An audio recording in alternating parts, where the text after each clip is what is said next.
Hi guys, this is me again, Jair Mamaklay, your property geek, and at my back, if you are familiar with Vivere Hotel of Alabang, yung may The Nest Dining in the Sky, this would be their hotel only here in Greenfield City, Santa Rosa, Laguna. Ngayon, bakit ko ipinapakita yung construction ni Vivere Hotel?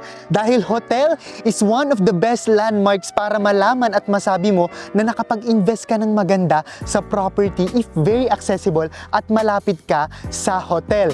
And the good news is, yung mga nakabili at magbabalak bumili sa Zadia, this is just very few meters away from our Zadia Greenfield City project. Ang condominium na dun din ako nakapag-invest at isa sa pinaka-best selling project natin na condo in the year. And of course, not just Vivere Hotel. Kung umikot tayo, no, meron tayong Paseo Premier Hotel, existing na yan. And ang napakagandang isa sa best locator, hospital. It's the Medical City South Luzon. In less than 10 units, no, mauubos na yung Tower 3 natin sa Zadia. At kapag ni-launch na, no, sinabi ko naman to on our previous video, pag ni-launch na yung Tower 4 natin April, magkakaroon na ng markup, no, about 500 to 1 million pesos yung markup.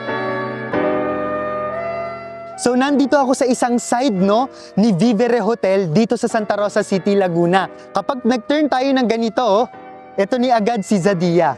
So baka naharangan lang ng puno, so pupunta tayo here para mas makita natin kung gaano kalapit si Zadia kay Vivere Hotel. So ano ang intention ng video na to? Ang intention ng video na to is i-present ko sa inyo kung ano yung top 3 best recommendation ko sa less than 10 units available para makahabol kayo guys bago mag-price increase ulit, bago mag-markup, bago i-launch at maubos, no, yung Tower 3 units, makahabol tayo dito kay Zadia. Because I myself, also my co-realtors who are living here in Laguna and outside Laguna, nauuna na po na mag-invest dito kay Zadia because right now, still, Zadia is the best condominium project that is the cheapest in the area but with the best accessibility and best location here in Metro Santa Rosa.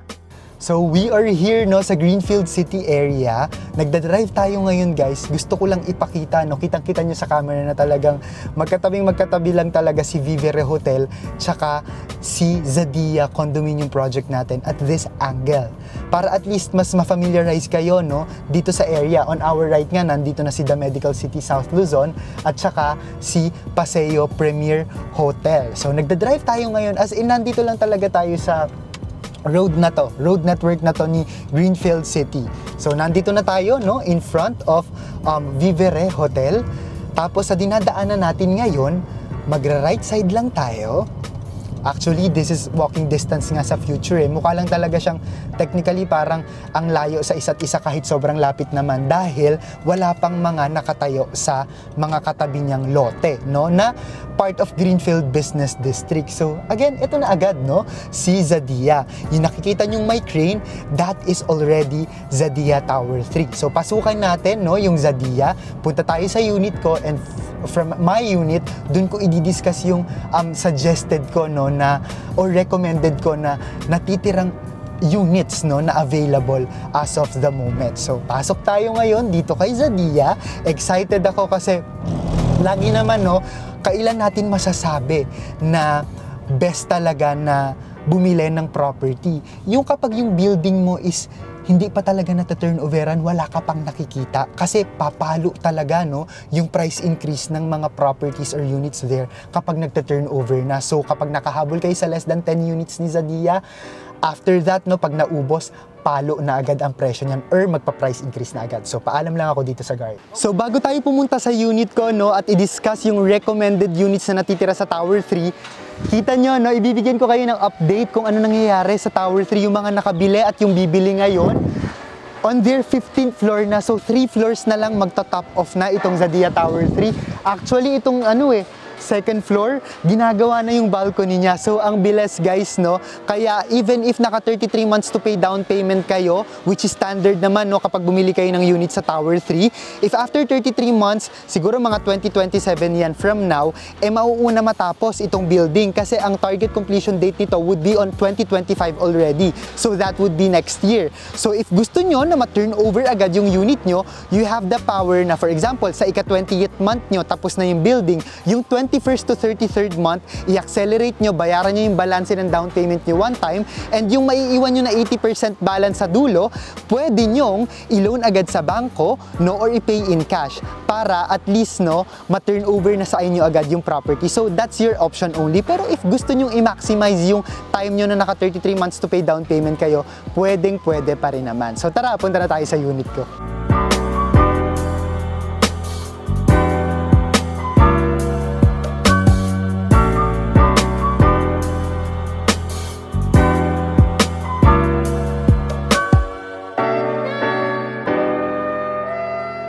Nandito ulit tayo sa unit ko, no? So, para lang mas ma-feel natin, no, kung ano yung feeling, no, or yung aura ni Zadia. So, first recommendation, no? Ang first recommendation natin, still, no, lahat ito on Tower 3. This is located 5th floor, Unit 12. So, pinapakita namin ngayon sa mapa kung nasan siya, no?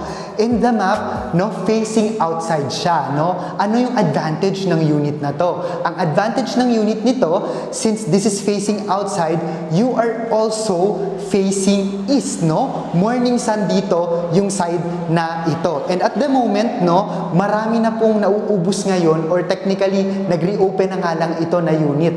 Pero lahat kasi facing inside or amenities na.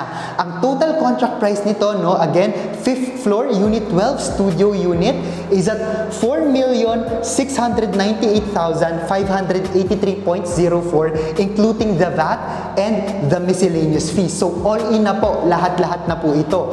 33 months to pay down payment at only 22,451 pesos per month. And yung maiiwan na balance sa dulo, which is about 3.9 million to 4 million, kasama yung miscellaneous fee, pwede natin itong i-loan sa bangko, or yung lagi kong tinuturo sa inyo, during the course of 33 months down payment, since 0% interest ito at naka-fix lang tayo at only 22,000 pesos per monthly down payment, you can pay, no, any amount and any time you can, no, in advance on top of your fixed monthly down payment para at least nababawasan yung iloloan nyo sa dulo. Mas maliit yung iloloan na amount, mas maliit din yung iinteresan at magiging monthly payment. Or baka nga after 3 years, no, pwede nyo nang bayaran in cash kasi sobrang liit na lang nung naiwan yung balanse.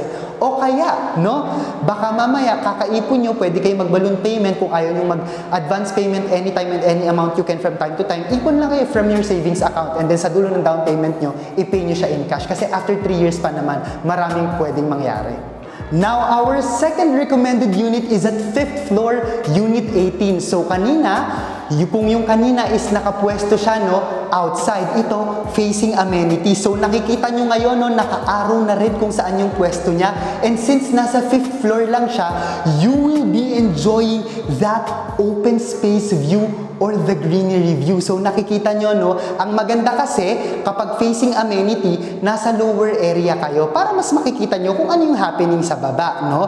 And this is a perfect spot kasi hindi kayo nakatapat sa structure, nakatapat lang kayo, no, sa green space. Forever na yung ganyan, kaya isa ito sa pinaka-ma-recommend kong unit kung maaabutan nyo to, guys. Again, 5th floor, Unit 18. Ang total contract price niya, including the VAT and other charges, is at 4,775,738.44 pesos.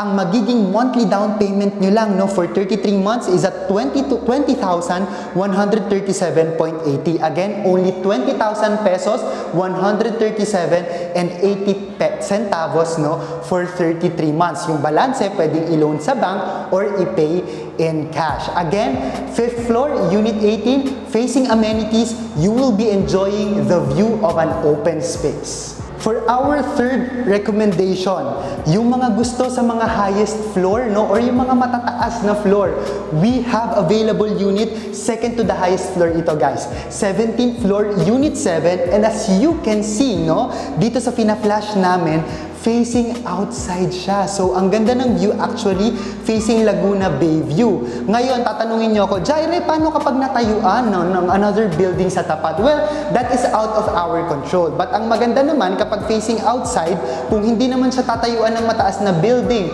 which is lagi naman ganun dito sa area. Kaya kung makita nyo dito, no, laging ganito lang, walang mga nag-high rise. Again, you will be enjoying the view of technically ganito lang or Laguna de Bay view. So, gusto nyo no outdoor view, morning sun, no Laguna de Bay view as of the moment, this unit is perfect for you. Again, 17th floor, unit 7 with a total contract price of 4,897,992.42 pesos. Ang magiging monthly down payment nyo lang for 33 months is at 23,412.01 pesos. And yung balanse no na maiiwan at 3.8 million plus the 215,000 pesos na miscellaneous fee, you can loan it through bank or pay it in cash. So, ito yung tatlo sa mga best unit recommendation ko, no, na natitirang less than 10 units on our Tower 3 bago siya maubos. So, bakit ko to sinasabi, guys, no? Ayoko lang mapunta tayo sa point na madami kasi ako nagiging clients ngayon na hindi naman talaga titirhan ng condo. They are buying a retirement lot or a retirement house sa akin, and then after that, gusto talaga nila magkaroon ng passive income when they retire, no? Na malapit lang din dun sa place of their retirement home. At ang maganda kasi dito kay Santa Rosa, ganun naman yung nangyayari. Nagiging self-sustaining community siya, at ang maganda nga nun, kung nandito lang ang inyong rental businesses, hindi kayo mahihirapan, no, napuntahan. And at the same time, habang hindi pa kayo nagre-retire, napakarami na pong property management companies dito. And I myself, no, I am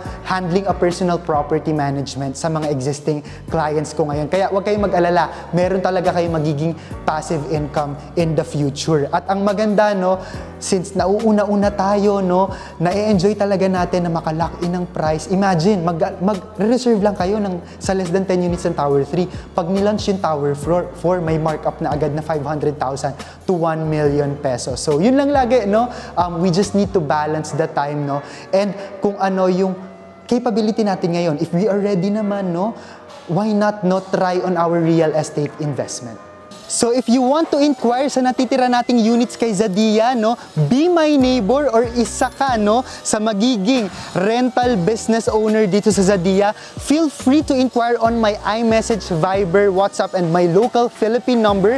That's +6 3927 185 1590. You may also reach me through my Facebook page, that is The Property Geek, or you may directly message me on my personal Facebook account, that's Jaire Valerio Mamaklay. Again, we are still contributing on the Property Living Manila Bulletin section twice a month, and nasa Hong Kong ako from April 9 to 15, kaya sa mga kababayan natin dyan who are working or living there, I am very happy and glad, no, if makapagbigay ako ng value sa inyo through real estate, lalo na if nasa stage kayo of investing here in the Philippines. Tara, pag-usapan natin yan over a cup of coffee, message me lang and let's schedule it. Again, maraming salamat, guys. This is Jaire Mamaklay, your Property Geek, inviting you to come home to the Philippines, come home to Santa Rosa.